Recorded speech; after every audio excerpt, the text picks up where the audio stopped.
everyone, welcome back to the channel.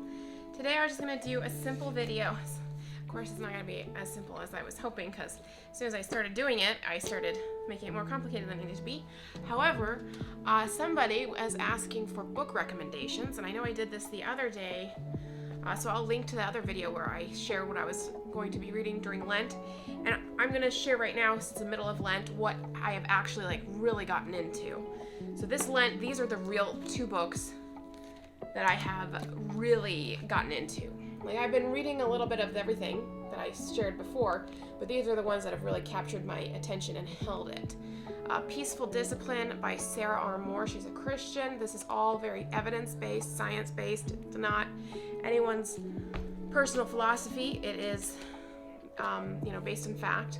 And then we have this one, which is called Self-Knowledge and Self-Discipline, which is an old one. It's published by Forgotten Books. It's a reprint. It's right here. You can find it for free, probably a free ebook online, but I like this. As you can see, I am writing all over it. I don't know, where's the page with writing on it? Best self-help book I've ever read.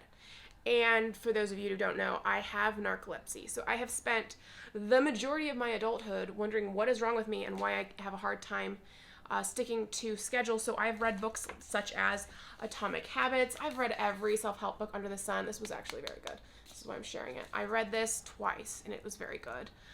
Very helpful for understanding habits, and helped me kind of discover this whole concept of love, and which I've talked about in past videos. I'll link to my videos where I talk about love as well. There's a few.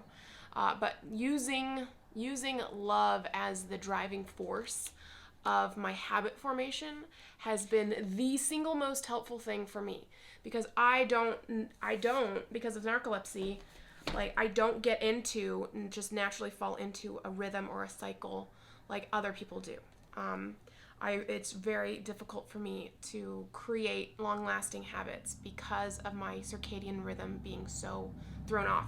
So while everyone else has a sleep cycle of 8 hours, I have a 24-hour sleep cycle. So you guys have a hormone that wakes you up after your 8-hour cycle. I don't. My body attacks that hormone. It's an autoimmune disease. And so that hormone doesn't wake up my mind. So my mind stays in a sleep cycle for a full 24 hours, and which is why I'm tired all the time and why it's so easy to nap. And so if any of these, I'm saying this in case any of you happen to have narcolepsy and don't know it, because you're searching for all these self-help things and not finding answers. So definitely, if you have sleep issues, if you feel like you could take lots of naps throughout the day, and you just so happen to dream during your daytime naps, that's a very big sign that you might have narcolepsy. So go get a sleep study done and know for sure. So this book, Self-Knowledge and Self-Discipline, written by a Catholic in who knows when, a long time ago. Amazing. Where was it? Originally published in 1909. It's been around forever. But he really talks about, let's see, I was hooked after the first chapter, which is just about self-knowledge. Now where am I? I'm in the Discipline of the Will, which is the 4th chapter in.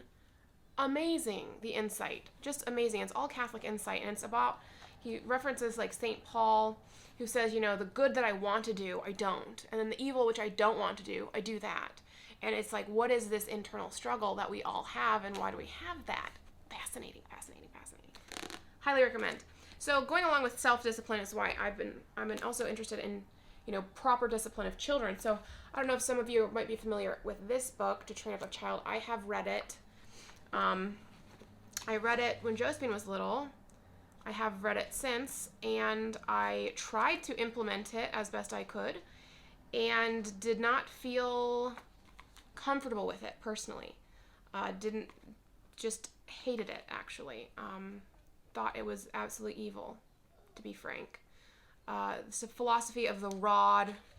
You might be aware of it. I'm just going to straight up call it child abuse. So I am ashamed that I ever tried this once with my kids. And I would never recommend this style of discipline for children. Obviously, it is done out of good intention. The road to hell is paved with good intentions.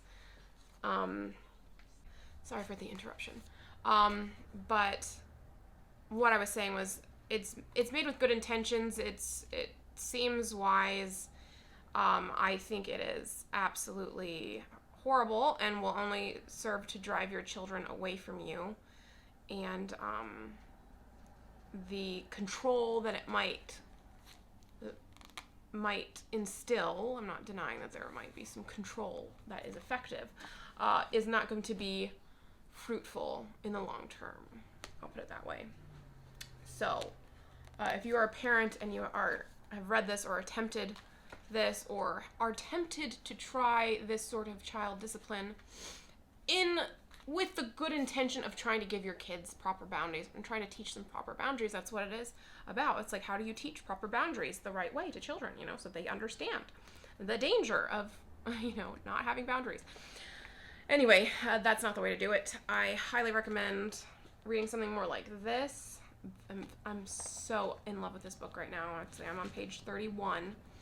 And it's all about, once again, it's really love and connection based, which really resonates with me after all of the studying I have been doing on oxytocin and love as the motivating factor for me in order to get my own habits formed and things like that. That I've been implementing this with my children. I thought I was pretty good before, but after reading this and following the author on Facebook and watching her posts and stuff, her little snippets, I've been implementing it a little bit better, and I've been seeing amazing results. We're talking about kids who want to do what you want them to do, that sort of thing. It's not perfect by any means, but I have, my troubled child that I was having trouble with before is already not my troubled child, okay? She is already just happy to oblige me, okay? That friction that was there before, it's gone, and it's only been a couple weeks. So this is what I recommend. Okay, so that's 3 books, Atomic Habits, recommended. Do not recommend this, To Train Up a Child. Nope. Burn that one. Oh, here's some good ones. So this, John Sr. is sort of my philosophy of education in general. So if you know anything about John Sr., then you'll know where I'm coming from. It's all story-based, which is this kind of discipline is story-based, which is why it goes so hand in hand with what I already know about the power of stories. So this book is actually written by his son, I believe. No, this is written by a monk of Clear Creek Abbey who was a student of John Sr. It's called John Sr. and the Restoration of Realism. And this is one thing that you'll notice on my Facebook page, Classic Catholic, where I share a lot of Catholic things. And my book is upside down in here.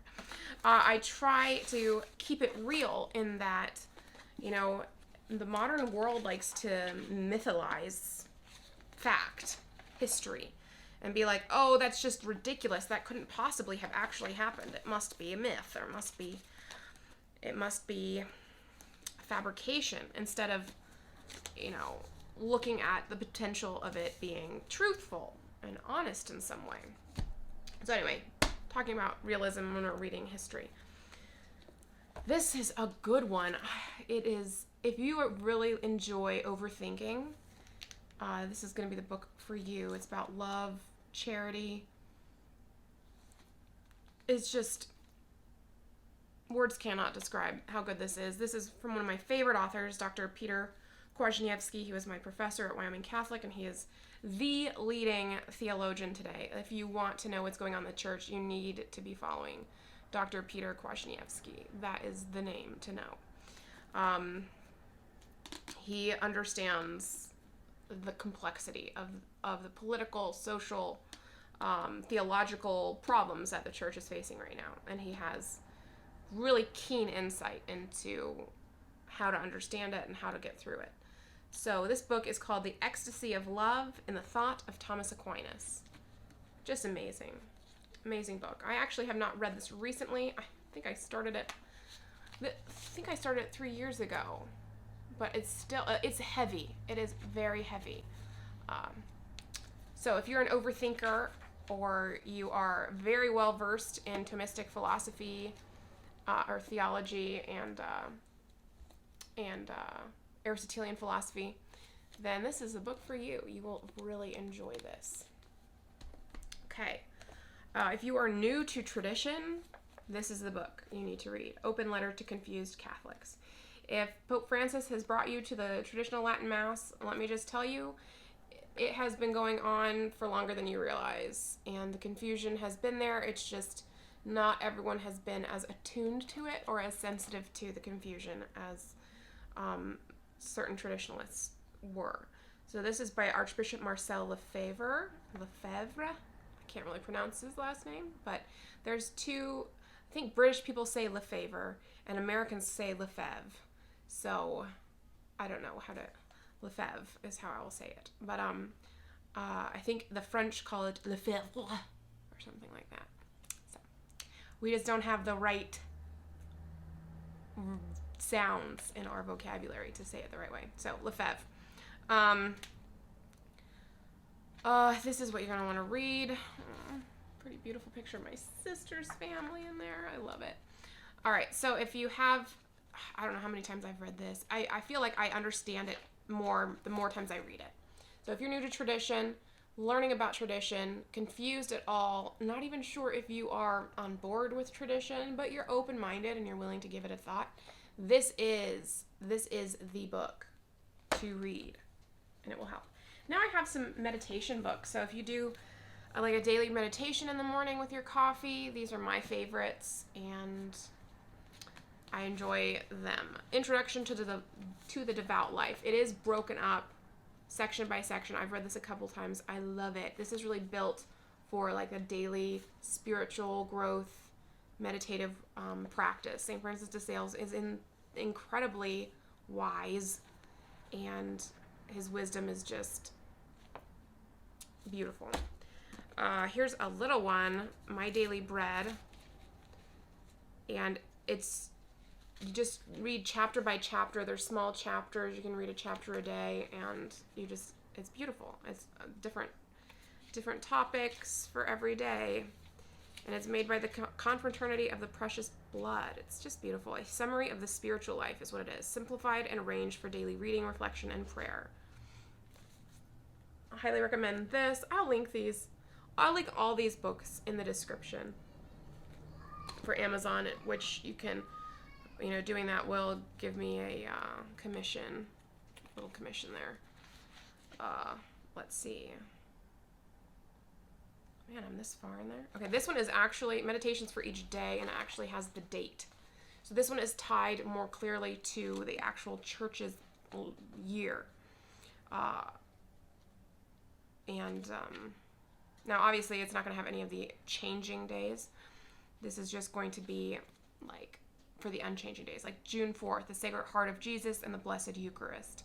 It is from the loving heart of Jesus that his innumerable gifts come to us, his graces, the sacraments, the supernatural work of our redemption, his many acts of mercy and compassion of which we read in the pages of the gospel, show us the immensity of the love which his heart bore for us. Beautiful. So each day has a little, and that's only a page and a half. May the holy and divine sacrament be praised and thanked at every moment. That's how it ends. Oh, beautiful. June 5th is in the Sacred Heart and Holy Viaticum. June 6th is the worship of the Sacred Heart in relation to the love of God and our neighbor. So it gives you some really concrete things to be meditating on through the month of June, which is the month of the Sacred Heart. So it's perfect. So I really, really enjoy this. This is really good.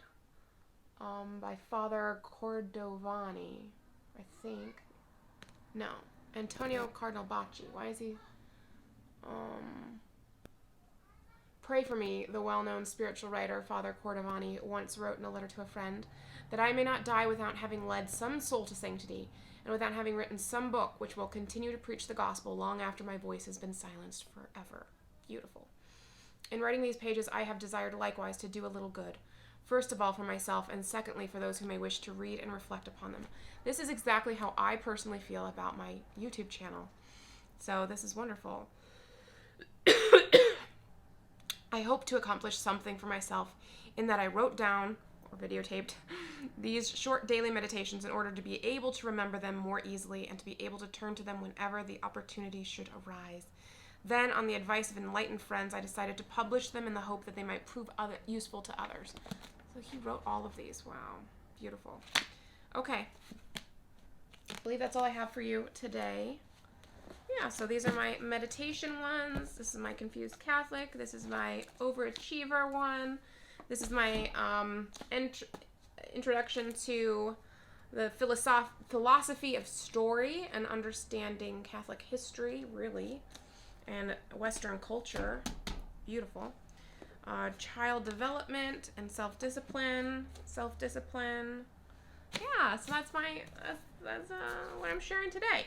Hope you enjoyed it. Hope that there's something here for you. If not, let me know in the comments what other books you're interested in. I'm also reading Dr. Taylor Marshall's Sword and Serpent. I haven't picked it up in a couple weeks, though, which is why I didn't include it here. I am in love with it, though. It's absolutely well written.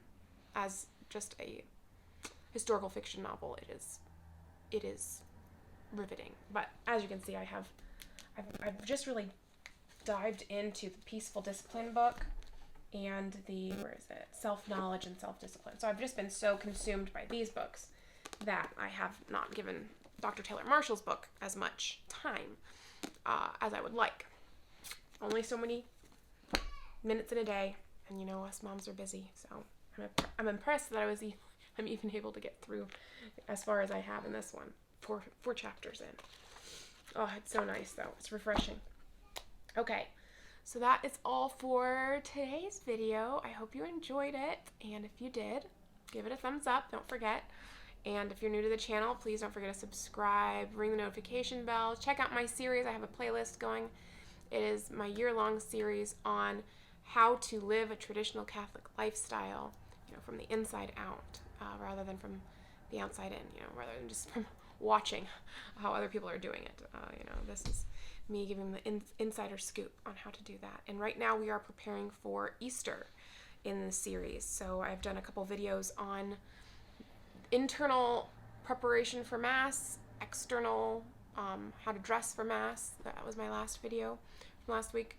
The video that's going to go live on Sunday, this Sunday, is going to be about how to take your kids to church. What to do about unruly kids in Mass, okay? Because everyone seems to think that you need to have your perfectly behaved kids in order to sit in the pews. And spoiler alert, they don't need to be perfectly behaved kids. So let me tell you. All kids are welcome, but we'll cover on how you can manage the chaos and your sanity in the process. So, have a wonderful day. Thank you for joining me today, and I will see you in the next video. Bye!